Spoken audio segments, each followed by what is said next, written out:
सुप्रभात बच्चों, आपका स्वागत है। आज फिर हम लोग सर्वनाम पढ़ेंगे और मैं आपको सर्वनाम की परिभाषा और उसके भेद के बारे में समझा चुकी हूँ। और सर्वनाम के बारे में हम लोग जान चुके हैं कि जो शब्द नाम की जगह नाम का स्थान लेता है उसे सर्वनाम कहते हैं। और सर्वनाम से व्याकरण में शुद्ध वाक्य संरचना में सहयोग मिलता है ना। जब हम वाक्य संरचना करते हैं, वाक्य बनाते हैं, तो उसमें सर्वनाम के प्रयोग से वाक्य जो है न सिर्फ पढ़ने में सुंदर लगता है, बल्कि जब हम उसका उच्चारण करते हैं, जब उसे बोलते हैं या किसी को सुनाते हैं कहानी में, तो कर्णप्रिय हो जाता है। तो सर्वनाम जो है वाक्य संरचना में बहुत ही ज़रूरी है और ये व्याकरण का एक अति महत्वपूर्ण भाग है ना। सर्वनाम मतलब मैं बता दी हूँ कि सर्व मतलब सब और नामों मतलब जो संज्ञाओं के बदले जो शब्द आते हैं उन्हें सर्वनाम कहते हैं। अगर हम दो वाक्य में पढ़ें तो बोल सकते हैं कि नामों के बदले में आए सर्वनाम वह शब्द कहलाए, है ना। सर्वनाम उस विकारी शब्द को कहते हैं जिसका प्रयोग संज्ञा के बदले होता है, जैसे मैं, तुम, वह इत्यादि। जैसे प्रतिदिन हम लोग घर में भी इसका प्रयोग करते हैं और बार बार नाम लेकर के नहीं, सर्वनाम का ही प्रयोग करते हैं घर में। आप ध्यान देंगे तो समझ में आएगा कि आपके मम्मी पापा या आपके जो बड़े हैं घर में आपको बुलाते हैं, हमेशा नाम लेकर के नहीं बुलाते हैं, कुछ ना कुछ ऐसा पुकारू नाम होता है, या सुनो, इधर आओ, उधर जाओ, यहाँ बैठो, है ना। तो इस तरह से संकेत दे करके बोलते हैं, तो आपको समझ में आता है कि वो हमें ही बोल रहे हैं। तो वो नाम की जगह, नाम का प्रयोग हमेशा हम लोग नहीं करते हैं, नाम की जगह हमेशा हम लोग सर्वनाम का प्रयोग करते हैं, है ना। हिंदी में सर्वनामों की कुल संख्या जो है वो 11 है। जैसे मैं, तुम, आप, यह, वह, जो, सो, कोई, कुछ, कौन, क्या। मैं बताई हूँ आपको, पिछली क्लास में समझा चुकी हूँ। और एक बार फिर से हम लोग पुनरावृत्ति करते हैं, एक बार फिर से हम लोग अध्ययन करते हैं। और जैसा कि आप जानते हैं कि आपका यूनिट PT1 एग्ज़ाम जो है वो आ रहा है, और मैं कोशिश कर रही हूँ कि आप लोगों को वीडियो के माध्यम से, वर्कशीट के माध्यम से जो भी हो समझा सकूँ, और आप लोग भी अच्छे से समझ रहे हैं, पढ़ रहे हैं, ये अच्छी बात है ना। आगे बढ़ती हूँ। संज्ञा की परिभाषा, माफ़ कीजिएगा, सर्वनाम का परिभाषा मैं पढ़ रही हूँ। संज्ञा के स्थान पर प्रयुक्त किए जाने वाले शब्द सर्वनाम कहलाते हैं। सर्वनाम के 6 भेद हैं। सर्वनाम के 6 भेद हैं। पहला पुरुषवाचक, दूसरा निश्चयवाचक, तीसरा अनिश्चयवाचक, चौथा प्रश्नवाचक, पांचवा संबंधवाचक और नंबर 6 निजवाचक, है ना। इसके 6 भेद हैं।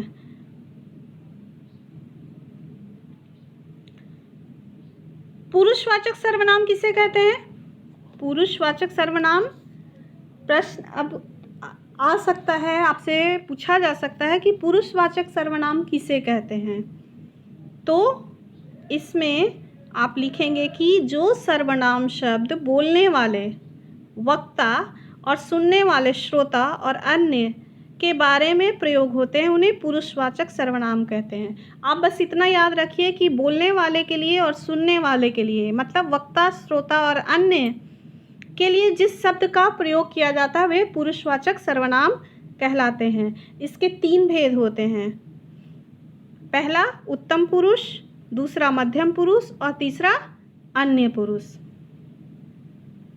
अब प्रश्न ये उठता कि उत्तम पुरुष किसे कहते हैं? तो उत्तम पुरुष जिन सर्वनामों का प्रयोग बोलने या लिखने वाला अपने लिए करता है। मतलब मैं जैसे बोल रही हूँ और मैं ही लिख रही हूँ, तो मैं यहाँ पे मैं बोल रही हूँ, मतलब मैं खुद कर रही हूँ। मैं आपकी शिक्षिका हूँ, मेरा नाम लीना है, और ये यहाँ पे मैं का प्रयोग मैं अपने लिए कर रही हूँ, तो यहाँ मैं उत्तम पुरुष सर्वनाम हूँ, है ना। जिन सर्वनामों का प्रयोग बोलने या लिखने वाला अपने लिए करता है उन्हें उत्तम पुरुष सर्वनाम कहते हैं। इसके एक वचन रूप में मैं तथा बहुवचन रूप में हम होते हैं। अगर मैं सिर्फ अपने बारे में बात करती हूँ, आपकी शिक्षिका बन करके बात करती हूँ, तो मैं यहाँ पे मैं का प्रयोग कर रही हूँ, मतलब मैं एक ही हूँ, मैं 5 नहीं हूँ, 10 नहीं हूँ, है ना। लेकिन अगर आप बोलेंगे तो आप हम का प्रयोग करेंगे, क्योंकि आप लोग कक्षा में कितने बच्चे होते हैं? 40 बच्चे, 30 बच्चे होते हैं, तो हम का प्रयोग करेंगे। जैसे मैं पढ़ा रही हूँ, लेकिन जब आप लोग बोलेंगे तो क्या बोलेंगे? हम पढ़ रहे हैं, है ना। मैं गृह कार्य कर रहा हूँ, लेकिन अभी आप अकेले हो, आप इंडिविजुअल हो, अलग अलग हो, अपने अपने घरों में हो, तो यहाँ पे आप अपने लिए मैं का प्रयोग करोगे, है ना। जैसे मैं गृह कार्य कर रहा हूँ, मैं पढ़ रहा हूँ, और अगर आपके भाई बहन है तो आप बोलेंगे हम दोनों भाई बहन पढ़ रहे हैं, या हम दोनों भाई हैं, है ना। आगे बढ़ते हैं। उत्तम पुरुष जिन सर्वनामों का प्रयोग बोलने या लिखने वाला अपने लिए करता है उन्हें उत्तम पुरुष सर्वनाम कहते हैं। इसके एक वचन रूप में मैं तथा बहुवचन रूप में हम होते हैं। इसको प्रश्न आ सकता है, इसलिए आप लोग इसे अच्छे से पढ़ लेंगे।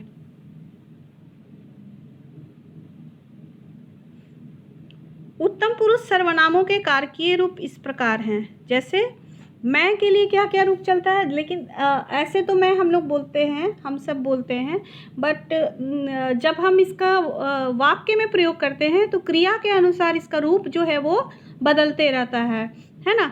सब जगह मैं तो नहीं लिख सकते कि मैं ना खाना खा रही थी ना, तो ये हो गया, ऐसे तो नहीं बोल सकते। हम यहाँ पे बोल सकते हैं कि मुझे खाना खाते समय प्यास लगी, है ना, या ज़ोर की प्यास लगी। मैं खाना खा रही थी तो मुझे ज़ोर की प्यास लगी। तो मैं जो है वो क्रिया वाक्य जब हम बनाते हैं तो मैं का प्रयोग जो है क्रिया के रूप में बदल जाता है। जैसे मुझे, मुझको, मुझसे, मेरे लिए, मेरा, मेरे, मेरी, मुझ पर, मुझ में आदि इसका रूप बदलता है, रूप है ना, बदलता है इस तरह से। हम का क्या होगा? हम का रूप अगर बदलेंगे हम लोग क्रिया के कारकीय रूप में, क्रिया के हिसाब से, तो क्या क्या हो जाएगा बताती हूँ। हमें, हमको, हमसे, हमारे लिए, हमारा, हमारे, हमारी, हम पर, हम में आदि, इस तरह से रूप बदल जाएगा। आगे बढ़ती हूँ। मध्यम पुरुष सर्वनाम बोलने वाला सुनने वाला के लिए जिन सर्वनाम शब्दों का प्रयोग करता है उन्हें मध्यम पुरुष सर्वनाम कहते हैं। बोलने वाला सुनने वाला के लिए, जैसे मैं बोल रही हूँ, आप सुन रहे हैं, है ना, तो मैं जिन शब्दों का प्रयोग करती हूँ उन्हें मध्यम पुरुष सर्वनाम कहते हैं। जैसे तुम क्या कर रहे हो, तुम कौन हो, आप कौन हैं, इस तरह से इनका जो रूप चलता है क्रिया में वो इस तरह से है। इनके कारकीय रूप, बच्चों कारकीय रूप आप लोग जरूर याद कर लेंगे, पढ़ लेंगे, ये आ सकता है आपके एग्ज़ाम में, है ना। आप इसको अच्छे से समझ लेंगे। जैसे तू का क्रिया रूप चलेगा तूने, तुझे, तुझको, तुझसे, तेरे लिए, तुझ में, तुझ पर, तेरा, तेरे, तेरी आदि। तुम, तुमने, तुम्हें, तुमको, तुमसे, तुम्हारे लिए, तुम पर, तुम में, तुम्हारा, तुम्हारे, तुम्हारी आदि। आप, आपने, आपको, आपसे, आपके लिए, आप पर, आपका, आपके, आपकी आदि, है ना। तू का जो प्रयोग होता है बच्चों वो बहुत ही हम कम सुनते हैं, और हम लोग जैसा कि आप लोग भी देखते होंगे कि इसका प्रयोग ज़्यादातर बच्चे ही आपस में करते हैं या दोस्तों के बीच में होता है। ज़्यादा प्रयोग हम लोग तुम या आप का ही करते हैं।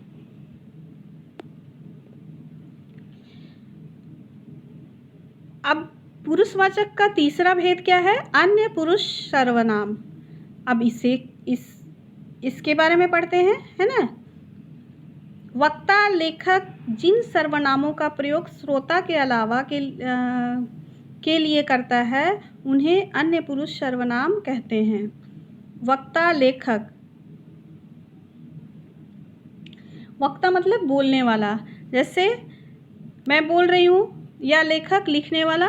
जिन सर्वनामों का प्रयोग, जो सर्वनाम मतलब नाम की जगह जो शब्द रखता है किसी अन्य के लिए, उसे अन्य पुरुष सर्वनाम कहते हैं।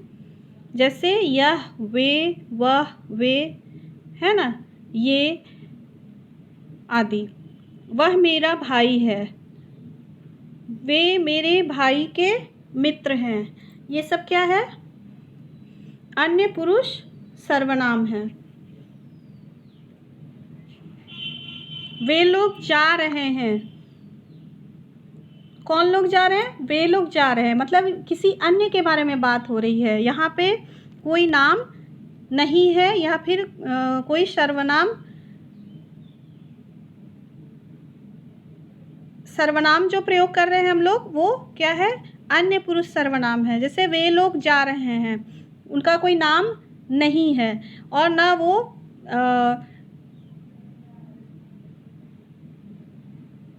उत्तम पुरुष में आते हैं और ना मध्यम पुरुष में आते हैं। वो किस पुरुष में आ रहे हैं? अन्य पुरुष में आ रहे हैं, है ना। पुरुषवाचक सर्वनाम के कारकीय रूप, क्रिया में रूप इस तरह से चलते हैं। यह के लिए हम लोग प्रयोग लाते हैं इस, इसे, इससे, इसके लिए, इसका, इसकी, इसके, इसमें, है ना। वह के लिए वह, उससे, उससे, उसके लिए, उसका, उसकी, उसमें, उस पर। वे, माफ़ कीजिएगा, ये के लिए इन, इन्हें, इनसे, इनके लिए, इनका, इनकी, इनके, इनमें, इन पर। वे के लिए उन, उन्हें, उनसे, उनके लिए, उनका, उनकी, उनके, उनमें, उन पर प्रयोग करते हैं। ये यहाँ सामने साफ साफ दिया हुआ है, आप लोग इसे पढ़ लेंगे। अन्य पुरुष सर्वनामों के कारकीय रूप, इसको आप लोग पढ़ लेंगे, अच्छे से याद कर लेंगे मतलब समझ लेंगे। ये आपके एग्ज़ाम में आ सकता है या फिर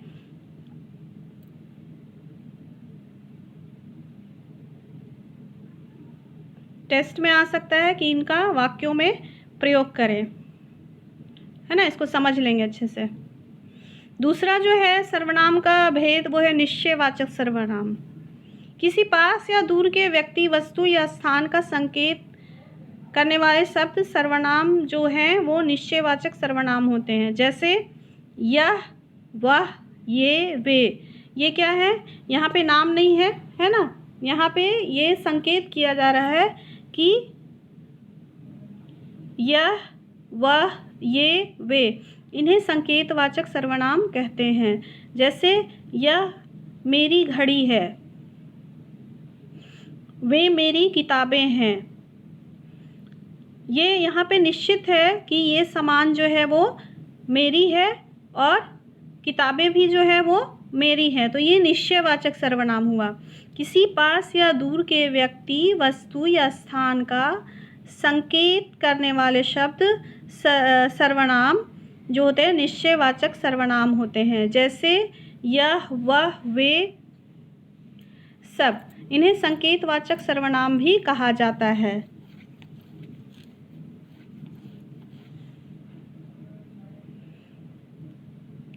तीसरा है अनिश्चयवाचक। जिन सर्वनामों का प्रयोग हम अनिश्चित व्यक्ति या वस्तु के लिए करते हैं उन्हें अनिश्चयवाचक सर्वनाम कहा जाता है। जैसे कोई हम किसके लिए करते हैं? प्राणियों के लिए, कुछ वस्तुओं के लिए। कुछ हम अपने लिए नहीं कर सकते हैं ना, कुछ प्राणियों के लिए नहीं कर सकते। कुछ जो है वो वस्तुओं के लिए ही करते हैं, सामानों के लिए ही करते हैं। जैसे कोई कमरे के बाहर कोई है, अगर कोई खड़ा है कमरे के बाहर तो हम लोग क्या बोलेंगे कि कमरे के बाहर कोई है। यहाँ निश्चित नहीं है कि कौन खड़ा है, इसलिए यहाँ पे कोई का प्रयोग किया गया है। वहाँ कुछ है, अब क्या है, सांप है, बिच्छी है, क्या है कुछ पता नहीं है, लेकिन वहाँ कुछ है। तो या फिर बोलते हैं ना कि वहाँ कुछ गिरा हुआ है, क्या गिरा हुआ है नहीं पता है, तो वहाँ कुछ है। यहाँ वस्तुओं के लिए प्रयोग किया गया है कुछ।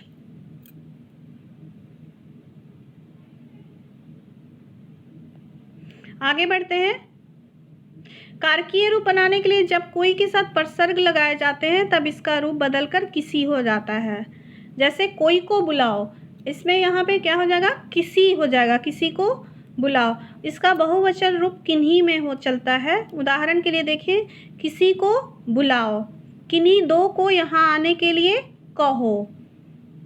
चौथा, प्रश्नवाचक सर्वनाम। जिन सर्वनामों की सहायता से हम किसी व्यक्ति, वस्तु या स्थान के बारे में प्रश्न करते हैं उन्हें प्रश्नवाचक सर्वनाम कहते हैं। जैसे कौन, क्या, किसने, किसे।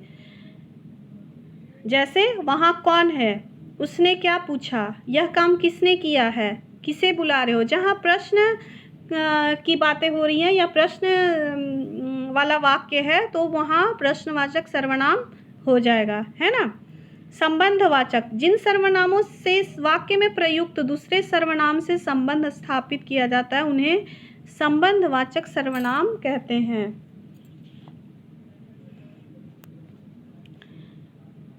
संबंध मतलब यहाँ पे बच्चों जोड़ना, है ना। जिन सर्वनामों से वाक्य में प्रयुक्त दूसरे सर्वनाम, मतलब सर्वनाम का सर्वनाम से संबंध हो उसे संबंधवाचक सर्वनाम कहते हैं। जैसे जो, वह, जैसा, वैसा।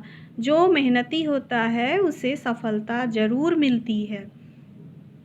जिनसे तुम बात कर रहे थे वही राकेश जी हैं, है ना, बोलते हैं ना ऐसे।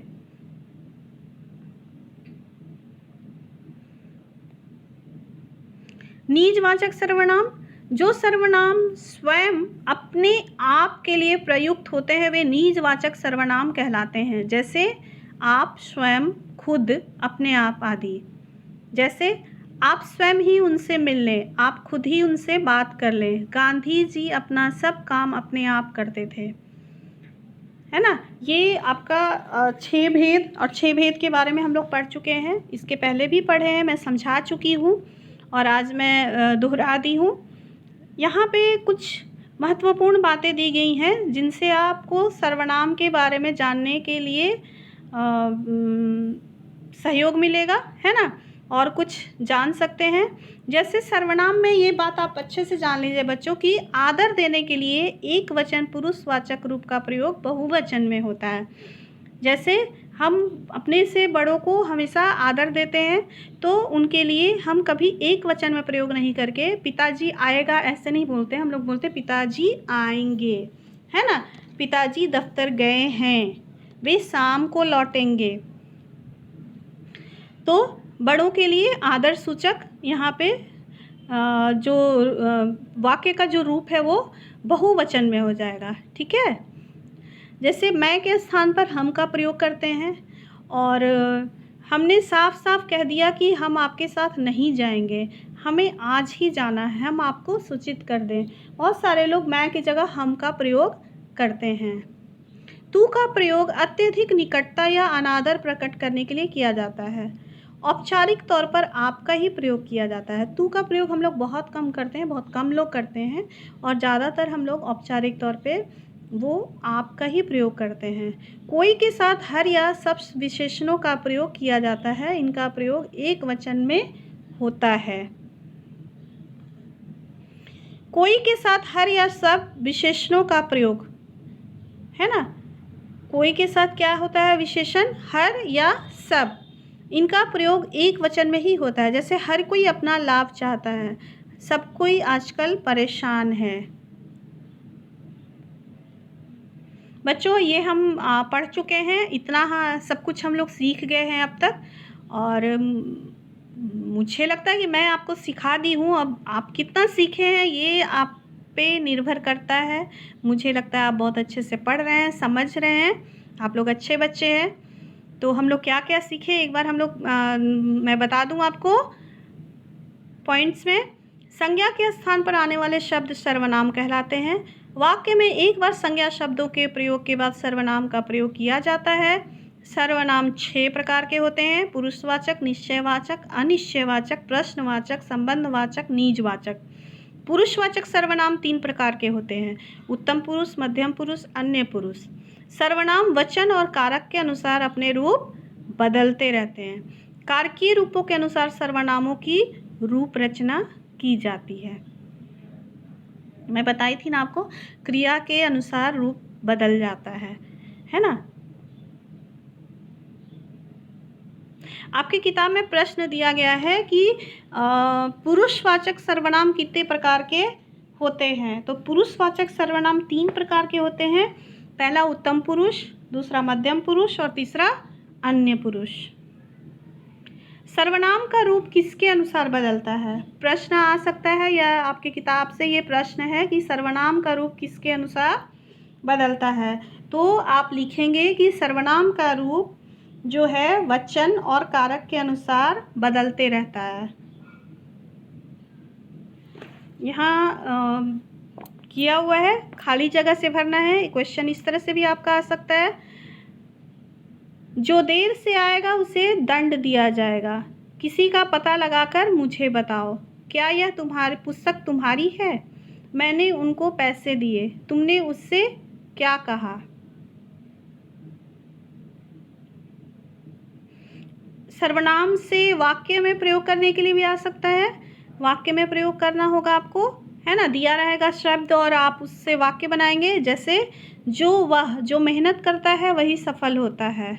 आप खुद ही उनसे बात कर लें। हर कोई अपना लाभ चाहता है। किसे बुला रहे हो? वहाँ कुछ है। अन्य पुरुष सर्वनामों के कारकीय रूप लिखिए। जैसा कि मैं बता चुकी हूँ अन्य पुरुष सर्वनाम के बारे में आपको, है ना। उसके कारकीय रूप भी मैं बताई हूँ आपको। जैसे यह का यहाँ पे लिखा हुआ है, इसे, इससे, इसने, इसका, इसको। वह से क्या होगा? उसे, उससे, उसके लिए, उसका, उसकी, उसमें, उस पर। ये से क्या होगा? इन्हें, इनसे, इनके लिए, इनका, इनकी, इनके, इनमें, इन पर। वे के लिए क्या होगा? उन्हें, उनसे, उनके लिए, उनका, उनकी, उनके, उनमें, उन पर। यह है अन्य पुरुष सर्वनामों के कारकीय रूप। बच्चों, मैं सर्वनाम आपको पढ़ा दी हूँ और मुझे लगता है कि आप लोगों को समझ में आ गया होगा। और एक बार खुद से भी पढ़ने की कोशिश कीजिए। और आज के लिए इतना ही। आपका दिन शुभ हो। फिर मिलेंगे। आप खुश रहें। Take care. Bye bye.